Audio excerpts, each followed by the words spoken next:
Welcome back to the Panacea. We're going to pick up on healing strategy 3, which is our N, neutralize emotions. And this is to neutralize our emotions by reframing emotional scars to remove their power over you. Neutralize the emotional charge after releasing the intense feelings associated with our negative emotions, whether it's anger, bitterness, hurt, grief, sadness, or another accompanying emotion. By doing so, we can then neutralize the power and emotional weight these emotions had over us. This enables us to think more clearly and rationally while making decisions from a grounded and centered place, as opposed to acting from pride, hurt, or other forms of emotional insecurity or reactivity.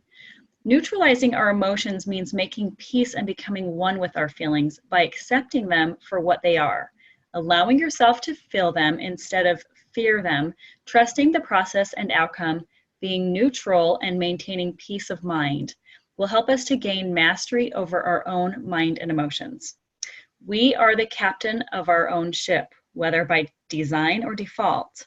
Our problems and other people do not have power over us if we do not let them. If we choose to maintain our calm and our composure without resisting or responding with maladaptive behaviors. Emotion is just energy, a thought or feeling put into motion, which can help it seem less scary. A simple way to let go of our fears is to accept them without resistance, acknowledge them, and love them just the way they are.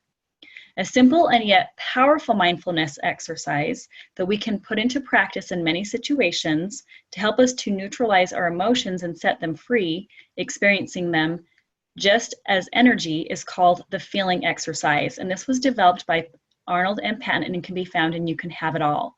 Practice this exercise until your emotions have become neutralized. So first, if you can simply just close your eyes to internally scan your body and just notice how you are feeling. Feeling the sensation of feeling free of any thoughts you have about it.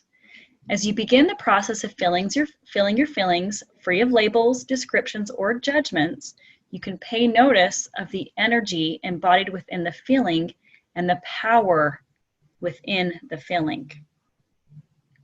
Once you choose to feel love for the feeling just the way it is, and feel love for the power in the feeling, you will begin to experience a new sensation of the energy vibration throughout your body. The intensity of the energy as it vibrates through your body is the energy of power. It's your own power. You can choose to feel love for yourself and feeling the power in the feeling.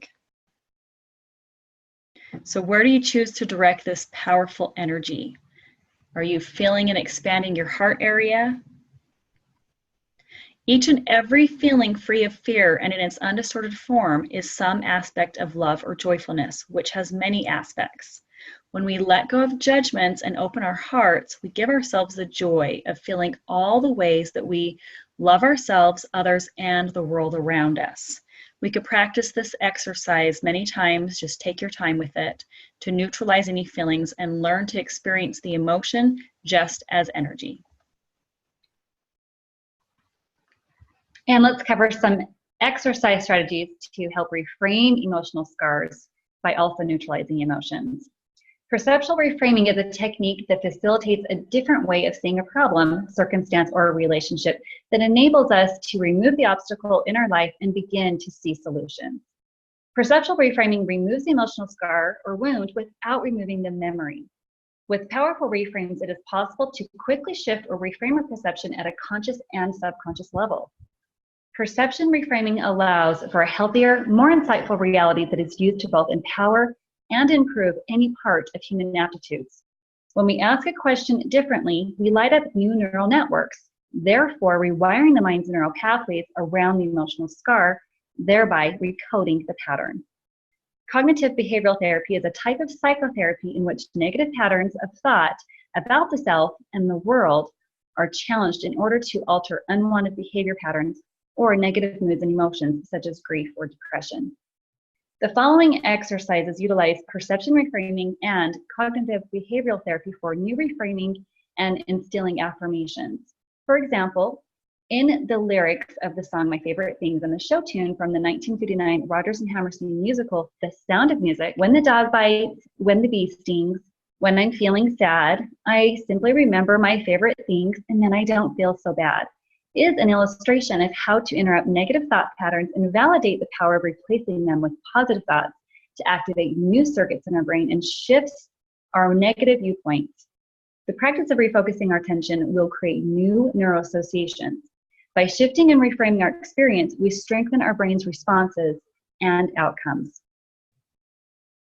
An exercise to shift perspective, reconditioning negative thoughts, is first identify one habitual negative thought you have regarding your presenting problem that you would like to replace. Brainstorm several alternative thoughts to counter this negative thought. It may be directly alternative thought. For example, if I'm lazy is the problem, it can be countered with, I am motivated and inspired into action when I feel interested and excited for new opportunities. Identify at least 3 new opportunities that excite you as a result of overcoming this problem. A hint, do you identify this presenting problem as a generational pattern or an appearance? MFT Linda Graham says that this can interrupt self-deprivation, sending the brain in a new direction and recalibration.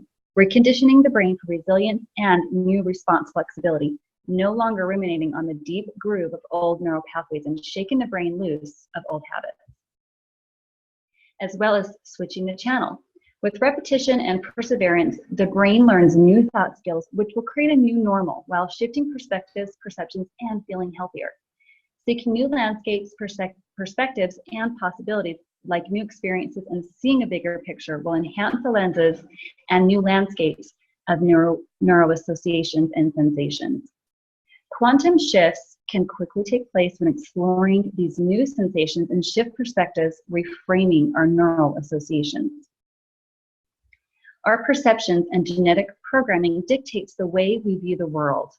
Most of us have not effectively adopted a powerful mind frame to start our day, which ultimately sets the precedent to how it unfolds. Whatever difficulty we have yet to overcome, it's a very powerful ritual to wake up with tools to anchor in a positive mind shift like perceptual reframing. These reframing techniques can assist in neutralizing the emotional charge around the inflamed response to begin healing the emotional scar. We are initially conditioned by imprinted genetic patterns and subconscious programming in early childhood. As a consequence, the subsequent emotional behaviors will still run out its programming and in turn manifest its unwanted reality. We then recycle these beliefs, which are expressed in behavioral patterns, until the pattern is interrupted from distorted perceptions and beliefs. Generational healing is a must because it's a time traveler, carried around and passed on throughout generations until it's healed and the chain is broken, which ultimately leads us to develop unconditional love and self-love. Once we attain unconditional self-love, we can give unconditional love to others. You can create positive internal shifts by asking these key reframing questions. 1, recall a life event or instance in your life you once labeled as bad or unfortunate, but in retrospect became a good thing. 2, can you make a list of 3 or more of these instances?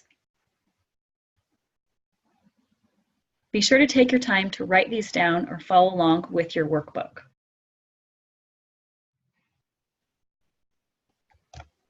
Have these past events shaped or guided you to be a better version of yourself through new growing opportunities? In your current life, you may label something as bad or unfortunate now. So how can you view this circumstance as becoming very fortunate for you over the next few years or years to come?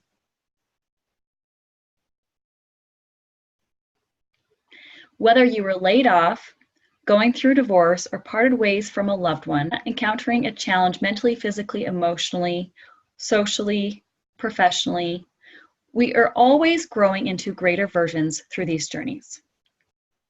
So what can you do to turn it into a good thing and something positive to benefit you? If you label something as bad, it will only escalate and take you in a downward spiral. It minimizes the stress when you can shift it by reframing the event and remember to see how it happened for you, not to you.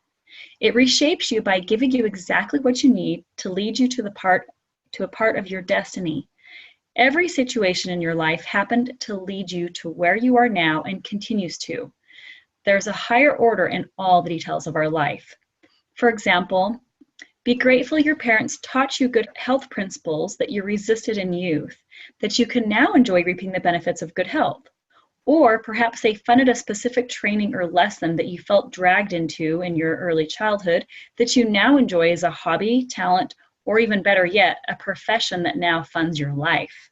You can always use the example, how did something happen for you and not to you, should you struggle to reframe or switch the channel. After working through the step of releasing the unpleasant emotion and implementing the exercises to neutralize them, we can then begin to move into positive emotional states to develop emotional resilience and a sustained state of joy. Emotion is one of the most important faculties of the human mind. As a powerhouse of the mind, emotion drives the other faculties of the mind, including memory, intelligence, intention, creation, and etc. Emotion is energy in motion and is what fuels our thoughts and gives them power, putting them into active creation. Therefore, if we want to give life to our ideal outcomes and desires, then we must learn how to engage our emotions effectively to benefit us. Like a battery, emotion is the active function of our thoughts that fuels our hopes, dreams, and aspirations. However, without employing intense feeling, our emotions will not effectively engage our brain's neural pathways, leaving ourselves with unfulfilled dreams and regrets. The more powerfully we engage emotion into our desires, the more neurons are activated to construct well-formed pathways. Because of the effects of emotion on perception, thinking, and behavior, emotional energy has the power to encode our memories and form associations that bind us to our life experiences, be it positive or negative, pleasant or unpleasant.